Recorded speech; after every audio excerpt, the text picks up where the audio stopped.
Think about it, you have to feel a little bit sorry for His Majesty the King, King Charles. I personally think he does a lot of hard work. Again, he's out on yet another official function, seemingly not slowing down whatsoever. And let's not forget that this is a king still receiving treatment for, of course, his own illness.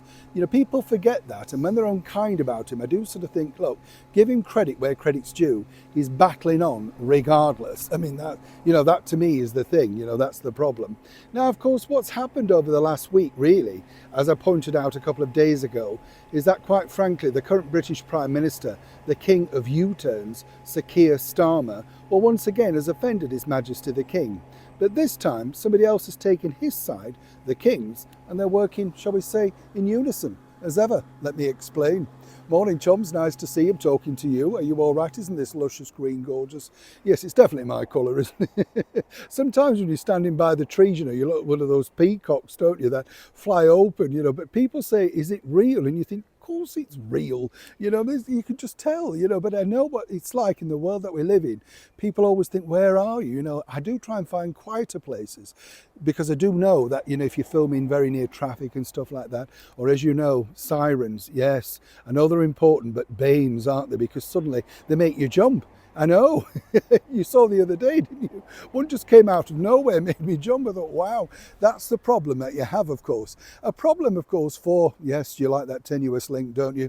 A problem, of course, for His Majesty the King, King Charles III, has been the thorn in his side that is his current British Prime Minister, the Right Honourable Sir Keir Starmer. And this is all down to the fact that, dress it any way you want, that Sir Keir, as we all know, was no fan of the monarchy, so much so that he said on record that he'd want to abolish it. Then fast forward, as we all know, he got the Sir, and he's so fickle and wishy-washy. You can see that now, can't you? The spin that they're trying to do over here in the United Kingdom is that he's had a tough first year and people should be a little bit, sort of easier on him. How about, say, looking at somebody like Lucy Connolly? Perhaps he should be a little bit easier on her if you want to get political. One person who's got angry, though, behind the scenes, is His Majesty the King. The fallout, of course, of the planned state visit of the current President of the United States, President Trump. Now, as we know, this could now be brought forward, all thanks to the mess that Keir Starmer created by basically forcing the King's hand. And this is not about him being kind, it's about him making himself look bigger and better on the world stage. But as we saw him at the NATO function, he looked a man, didn't he, Keir Starmer, out of kilt. Nobody was really talking to him, nobody was too bothered.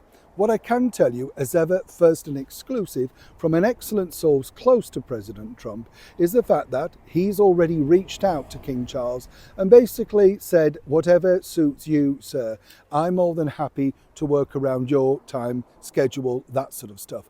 That tells you the level and the friendship that these two people have between each other.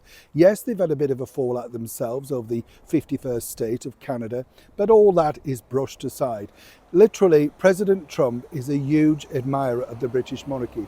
He will talk to anybody at hours about the late Queen Elizabeth and what a terrific woman she was and what a great leader she would have been had she not have been in that position of monarchy. He's really, really enthuses about her. Now, where I find this interesting is, and I think this is really important, is the fact that Trump and His Majesty the King literally can forge that friendship and literally wipe out, should I say, the idea of Keir Starmer trying to stick his beak in, because what's really happened is that this is, as I pointed out the other day, basically President Trump was to receive a very private invite to Balmoral for a couple of days over the summer to iron out exactly what they plan to do for the state visit. Sir Keir Starmer blew that out of the water, but a little bit like, of course, President Trump has done with various other irritants over the last few weeks, now it appears that President Trump has literally blown out Keir Starmer, and once again Keir's looking out while the rest are looking in. I, for one, am glad of this very strong friendship because it cements our very special and wonderful relationship with the United States of America. Anybody else agree? Neil Sean, Kensington, London.